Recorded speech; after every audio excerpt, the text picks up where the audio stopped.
મજામાં છે સાહેબ એકદમ મજામાં આ મારા મિત્ર છે જતીન પટેલ જે ઘણા વર્ષોથી મારી સાથે પ્રાથમિક ડિપાર્ટમેન્ટ સંભાળી રહ્યું છે. ખૂબ સરસ તમે વાત કરીને મને આનંદ મળ્યો.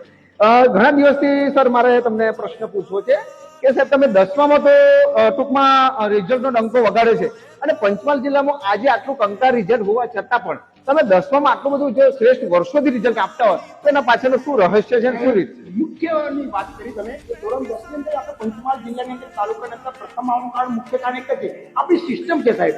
આપણે બાળકો સાથે પર્સનલ કેર રાખીએ છીએ, બાળકોને 1 to 1 એને જે ગેધરિંગ કરીએ છીએ અને બાળકોને જ્યાં સુધી જે ટોપિક ન સમજાય ત્યાં સુધી એ ટોપિકને વારંવાર બાળકો સાથે બેસીને ડાઉટ સોલ્વ કરવામાં આવે છે. ખૂબ સરસ સાહેબ, તમે જે વાત કરી મને ખૂબ આનંદ મળ્યો કે આટલું બધું તમે વિદ્યાર્થીઓ પ્રત્યે ધ્યાન આપો છો તો ધ્યાન આપશો તો 100% રિઝલ્ટ મળવાનું છે.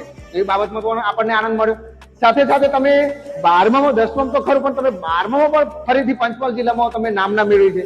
12માં પણ તમે ન વિચાર્યું એવું તમે રિઝલ્ટ આપો છો અને ઘણા છોકરાઓ 12માં ભણીને સારી ઓછી ઉંમરમાં જોબ મેળવી છે. તો 12માં શું તમારું રહસ્ય છે સાહેબ? મોટા વાત કરી તો મોટો પ્રશ્ન છે આપણા તાલુકાની અંદર 50 વિસ્તારની અંદર કે જલ્દી જોબ મળવું એ મોટો પ્રશ્ન છે. તો આપણા જે બાળકો ધોરણ 12 બાદ જલ્દી પીટીસીમાં જાય એના માટે 12માં સારામાં સારા પર્સન્ટેજ એટલે કે મિનિમમ 80 થી વધુ પર્સન્ટેજ મેળવીને આપણા બાળકો સરકારી પીટીસીમાં જાય અને પીટીસીમાં જઈને સારા પર્સન્ટેજ મેળવીને ટેટ જેવી એક્ઝામ પાસ કરીને ખૂબ મોટી સફળતા મળે એ હેતુથી આપણા ક્લાસ ચલાવવામાં આવે. ખૂબ સરસ. સાથે સાથે તમે એકેડેમી પણ ચલાવી રહ્યા છો તો એકેડેમી પણ બાળકો જે ગાંધીનગર બાળકો 10 અને 6 વર્ષ મહેનત કરે છે તો છતાં એમને નિષ્ફળતા મળે છે, પણ અહીંયા આવે છે ખાલી 1-2 વર્ષ ખાલી ક્લાસ કરે છે, એકેડેમી એટેન્ડ કરે છે, દરેક શિક્ષકોનું ટીચિંગ લે છે અને તમે વર્ષે 6 છોકરાઓ 6 વિદ્યાર્થી સરકારી જોબ અપાવો છો તો એના પાછળ શું રહસ્ય છે સાહેબ? મહત્વની વાત કરી આ ચાલુ વર્ષે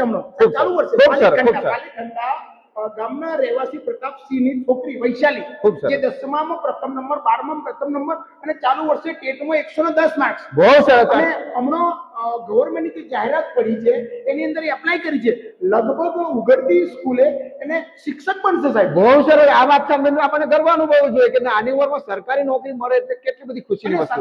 વૈશાલી સાથે સાહેબ બીજા 4 બાળકો બહુ સરસ અંદર ટેટની અંદર 120 માર્ક્સ ઉમેર્યા છે.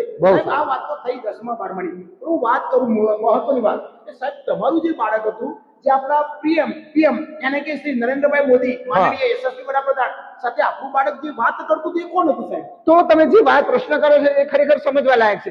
હવે એ વિદ્યાર્થી છે દ્રષ્ટિ ચૌહાણ કે જે અહીંયા નવોદય અભ્યાસ કરીને આજે વેજલપુર અભ્યાસ કરે છે અને એ પરીક્ષા પે કાર્યક્રમમાં નરેન્દ્ર મોદી જોડે પીએમ આપણા વડાપ્રધાન જોડે વાર્તાલાપમાં ડાયરેક્ટ સંવાદ કર્યો અને એમાં આપણા ચૌધરી ક્લાસનું નામ રોશન કર્યું કે આ છોકરીએ ખરેખર આખા પંચમહાલમાં આપણા આખા ઇન્ડિયામાં નામ રોશન કર્યું.